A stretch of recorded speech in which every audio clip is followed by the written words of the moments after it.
Google just officially announced the widely leaked Pixel 4. We've got one before its release date, and I want to tell you all about it.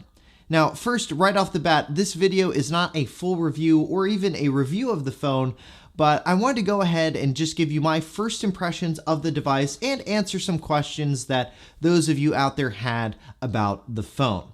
Now, first, let's talk about what exactly is new here with the Pixel 4? Well, at least the Pixel 4 XL in my case. Google was kind enough to send me the larger version of the phone since I typically like larger phones in general. The only difference between the XL and the 4 is the battery and overall size of the phone and their screens. The Pixel 4 has a Snapdragon 855 processor, a standard and telephoto lens on the back. It has new camera controls, shows a preview of the photo you're going to take in HDR+, and can take astrophotography shots. The phone itself sports a new industrial design with no notch on the XL version, a nice matte finish unless you get the black model, which has a glossy back. It has 6 gigs of RAM, a 90Hz screen that makes animations and scrolling seem more fluid. It has radar built into it that handles things like skipping songs, helps warm up the sensors for face unlock, which, oh yeah, now that's a thing, and it's actually pretty snappy.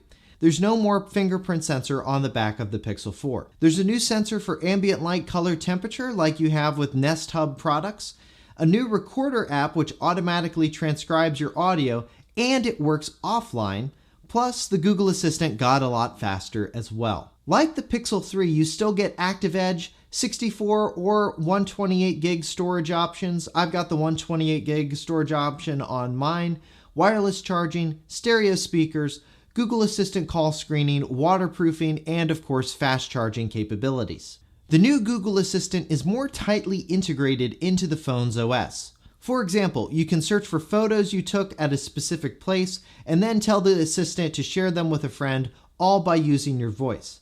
Plus, a lot of these actions work without an internet connection. Right now, though, this is only available to the US English version of the Assistant. Now, so far, my first impressions of it are it's pretty fast, especially with some of the new capabilities the Google Assistant is able to do without talking to the cloud. Now, for other things where the Google Assistant needs to talk to something in the cloud, I haven't noticed a speed increase at all, though I don't know if we're really expecting one here, since the main differentiation with the Pixel 4 is those on-device capabilities with the Google Assistant. Now, I have run into a few issues with the Google Assistant. The main one right now on the Pixel 4 is playing music on my car's speakers over Bluetooth. What happens is the Pixel 4 will say, okay, playing music, and then it'll start playing that music on Google Play Music, and it'll play it for about 5 to 7 seconds before I hear any sound over the car's speakers. Now, this isn't an issue I ran into with my Pixel 3a, which makes me think that this is specifically an issue with the new Google Assistant on the Pixel 4. Also, sometimes I've noticed the Assistant card gets stuck on the screen instead of automatically dismissing itself. These are likely just a few bugs I've encountered with the new Assistant and are likely to be ironed out within the next few weeks or so. Alright, now let's move on to setup. Overall, the setup process was pretty straightforward, though it's a long process when you're transferring from an iPhone. My process took around 45 minutes or so, most of which was just waiting on the phone's transfer to complete. I transferred over my messages, contacts, and some application data, and all of it showed up on the Pixel without any issue. The Pixel even pulled the wallpaper I had on my iPhone I was transferring from. One thing about the setup process that I thought Google has done a very good job with are the guides that they built in to help you get familiar with gesture navigation, how to trigger the Google Assistant, setting up Face Unlock, and of course, how to use Motion Sense, which is the new radar feature built into the Pixel. They even have a dedicated app now called Pixel Tips, which you can use to learn about new features and then actually try some of them out yourself, which, in my opinion at least, is just a very well-designed experience. The radar technology in this phone is super impressive from a technological standpoint, but I do think it is too early to tell how useful Motion Sense will actually be on Pixel devices going forward. That being said, one area where it is really useful already is for unlocking the phone. Face Unlock feels snappy and natural, and there have actually been times where I forgot the phone was even locked, It's that fast. Now that doesn't happen all of the time, but the fact that Google has been able to create such a speedy experience, I think says a lot about how well the Face Unlock feature works on the phone. All right, next up, let's talk about the camera, and overall my first impressions of the camera of the Pixel 4 have been very positive. I have a Pixel 3a and have compared the photos it takes with the 4, and I'd say the 4 is definitely improved in the colors it pulls in, portrait mode, zoom, and the camera controls. One of the biggest things that sets the Pixel 4 apart is that it lets you adjust exposure and shadows before the photo is taken, as well as shows you a preview of HDR+. So why is this important, you may ask? The Pixel line of phones, as well as the new version of the iPhone this year, use what's called computational photography. And what that is instead of the camera just taking a single image when you click the shutter button, what it's actually doing is taking multiple images, around 9 to 10 different exposure levels, changing some of the settings of each, and then compositing all of those photos together to give you a better image. But there is an issue with computational photography, and that is the amount of data you get in that image after it's already been composited is much less than, say, if you were shooting a raw image on a DSLR. And that means that you can't do as many adjustments and get the photos to look a certain way as you would with a raw image or before you actually take the photo.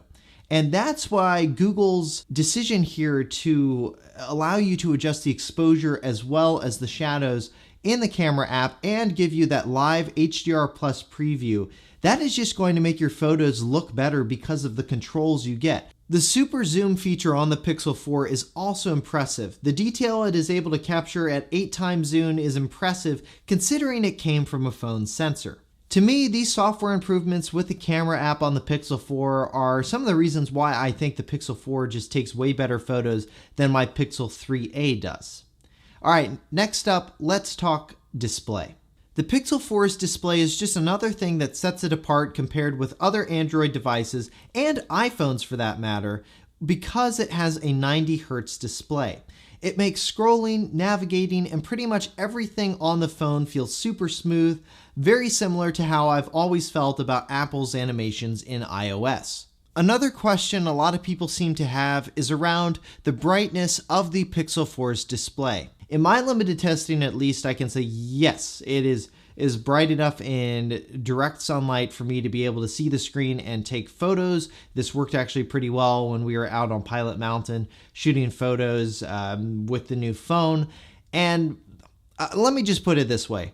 I have not noticed a difference between the brightness of the Pixel 4 XL that I have versus the iPhone 8 Plus that I was using. And the iPhone 8 Plus is not an OLED display. It is a Super Retina LCD display. Now, a lot of people have been asking about Motion Sense and if it works. In my experience, yes. The feature works as advertised for swiping to skip tracks, and I haven't run into any issues with it personally. Now, another thing a lot of people seem to be asking about with the camera on the Pixel 4 is whether or not the standard camera is wide enough, since Google did not put a wide-angle lens in this phone. Now, I'm going to address my feelings on the not having a wide-angle lens or just sticking with zoom in the full review of the phone, but what I can say now is the photos I've been taking with the Pixel 4 so far seem wide enough to me where I'm able to compose my shot fine. Then again, it is early days here, and this will definitely be a point we'll dive deeper into in our full review of the phone. Well, that's it for our first impressions of the Pixel 4. Now, we're going to have much more on this phone in the coming weeks when we do a full in-depth review of it, so make sure you're subscribed to the channel to see more Pixel videos like that one. And if you liked this video, make sure you hit that thumbs up button below. For 6 months later, I'm Josh Tedder. Thanks for watching.